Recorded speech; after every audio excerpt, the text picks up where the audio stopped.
Hey everybody, it's Mike Sullivan with Born to Shine. Today we have an awesome guest and a bit of a wrestling hero. His name is Dr. Michael Lovato, and he is the superintendent over at Ware Public Schools in Ware, Massachusetts. And Michael, thanks for carving out some time for us today. Absolutely. My pleasure. So getting into the questions that you were talking about, as I was saying, my journey was a lot different than most. If you would have asked me as a kid if I was going to be in education, I would have laughed and I would have said absolutely not, right? I came through the alternative pathway. I was working in the military and corrections when I got offered a job coaching, and I came in through the alternative licensure pathway. And so from there, I've worked as a behavior teacher and, football and wrestling coach. And, I didn't know that I was going to end up to be a superintendent, but lo and behold, I was, good at what I did and, kind of progressed to the leadership, opportunities and kind of pulled me in. So, I'd say 22 years later, here I am as the superintendent of public schools. That's awesome. Love that. And when you were K-12, Michael, was there anything that you struggled with? Like for me, it was bullying. I got bullied and depression, anxiety, OCD, ADD. I had A through Z. I was a mess in third grade. Was there anything that you maybe struggled with when you were K-12? When I was going through a kid, I didn't recognize a lot of the things that I was struggling with, right? I was in trouble a lot. Mm, Um, not only in school, I was in trouble out of school too, with the police and different things mm, like that. And so, mm, obviously there's a lot of crying for help that I didn't admit till I got a little older. Not, I don't even know if I was about admitting I didn't recognize.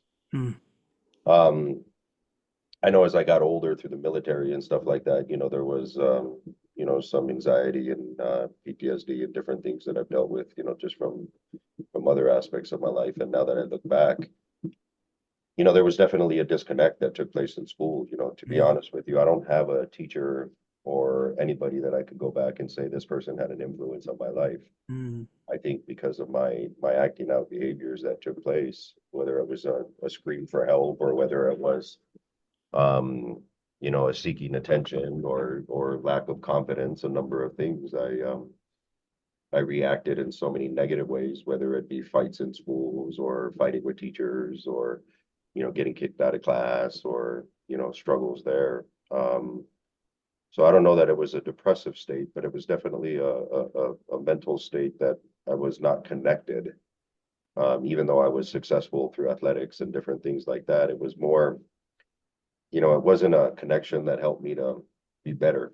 It was, I still struggled completely with what I was doing and like I said, disconnected from the positive aspects of school and disconnected from any types of relationships in school. Like I said before, I didn't have any. There's not one teacher that I remember or counselor or anybody that had an impact on my life.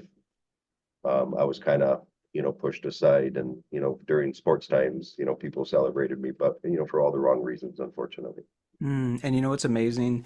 You said something so beautiful, Michael, and so profound that you felt disconnected, right? And kids today feel more disconnected than ever. And they're getting on every type of social media to feel connected, and yet they feel disconnected. So I have a feeling I've watched one of your videos before the podcast, and the whole theme throughout it to me was connection. You want Yep. to partner with the parents, you want the kids to feel connected. So it's amazing how you're taking that pain and turning it into your purpose, right? To help your families, your community, your students, your staff feel connected. So, it beautifully dovetails into the third question of, what's working well at Ware Public Schools as the superintendent. You're in charge. What's working well to support your kids with that feeling connected and that emotional and mental wellness? The entire thing that we're focusing on, the number one priority is working with kids for discourse. Hmm. Um, Discourse is both, right? There's an academic component and a social component.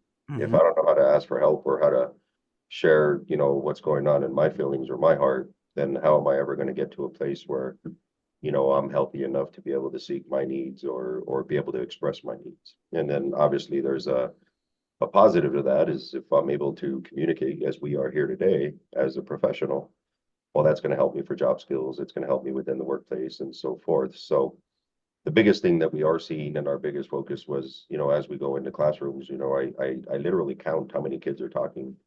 I literally count how many kids are asking questions Mm. and what types of questions they are. So I pay attention if they're recall questions or if we're soliciting information from kids. And so those are the kind of things we're paying attention to. And what we are seeing across the board is more kids are talking. We have less recall questions. It's okay. Productive struggle is real and there's nothing wrong with it. We're seeing that kids are able to struggle through some of the answers and some of the problems, and they're able to get through it.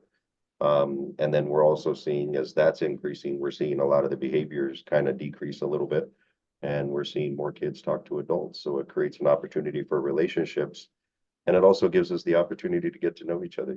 We, as adults, sometimes we talk a good game about, getting to know each other, but we're really not listening. We're talking as adults rather than listening. And so the idea is getting our adults to talk a little bit less and getting them to listen a little bit more. And then do we ask the right questions to get kids communicating and talking?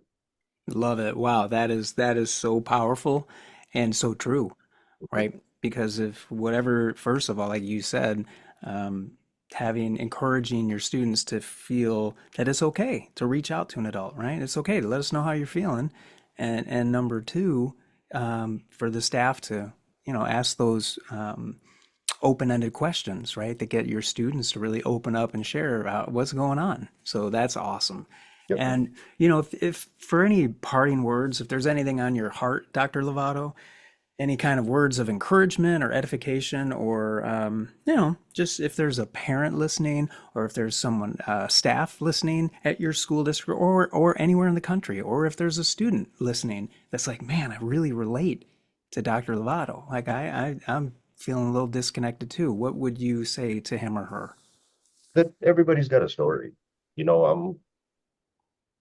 I'm nothing special, right? And you get to a point in your life where you do succeed, but if people like myself and people that are struggled are willing to share their stories, well, it gives hope to a lot of people who, kind of don't see themselves in our shoes, right? I think about it even in my own family. I was the first generation college student grad, and there's conversation in my family. Well, if Mike can do it, why can't you? And that's a reality everywhere because Mike's not special. The only thing Mike did is Mike refused to stay down, right? I got back up after I was knocked down. And what I would encourage every educator to think about is, don't ever shun away a kid. I was nobody, there was a lot of people who didn't pay attention to me in school, K through 12. And obviously I was capable. And just because I was going down the wrong path doesn't mean I'm a bad person. Right. So, just a reminder of that to our educators out there and our administrators. And then as a parent, same thing, where teachers and educators and administrators aren't paying attention, well, it's your job to question us. Because our job is to serve all kids, not just a select few. So question us, challenge us, and make us accountable. We share that in our district too. Don't just sit back, come to the table. Everybody deserves a right to the table, and everybody should be talking and hold us all accountable.